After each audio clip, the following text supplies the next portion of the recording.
দেখুন মুখ থুবড়ে পড়ে আছে পুরো পাখিটা। পাটার অবস্থাটা দেখছেন একবার, কি অবস্থা করেছে। ইস, মুখ থুবড়ে পড়ে আছে। তো ফ্রেন্ডস, এই যে খাঁচাটায়, মানে এই যে নীল পাখির যে খাঁচাটা ছিল, এর মধ্যে তো দুটো বাচ্চা ছিল আপনারা জানেন। তো বাচ্চাগুলো নেবে ছিল, বুঝতে পারলেন। এই দেখুন আমি বাইরে বার করেছি, কিন্তু প্রবলেমটা হলো, আমি দেখাচ্ছি বাচ্চাগুলোর অবস্থা কি করেছে দেখুন। একটা আমি ভেতরে রাখলাম, এই দেখুন, দেখছেন ইঁদুরে পুরো পায়ের এই পেছন সাইডটা পুরো কেটে দিয়েছে। এই দেখুন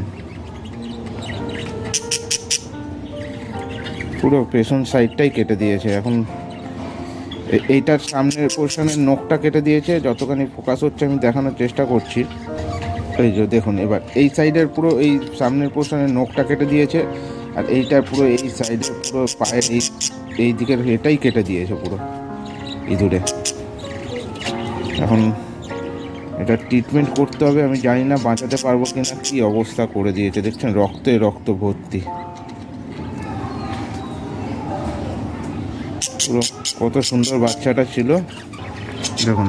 ভেতরে আমি ঢুকিয়ে দিয়েছি, কিন্তু একদম পুরো মুখ নিচু করে পড়ে আছে একদম, দেখছেন বাচ্চাটা। আর এইটারও সামান্য একটুখানি কেটেছে, তবে এটা তবু ঠিক আছে। আমি দেখাচ্ছি বাচ্চাটা, দেখছেন এই এখানে দেখুন, আমি নাবিয়েছি তো পুরো রক্ত রক্ত ভরে গেছে। আর কোনো সময় ইঁদুরে এরকম করেনি, এই ফার্স্ট আমার এরকম বাচ্চাদের ক্ষতি করলো।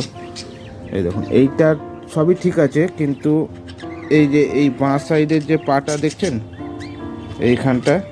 এইখানটা একটুখানি ক্ষত হয়েছে। ঠিক আছে, এমনি বাচ্চারা ঠিক আছে। দেখুন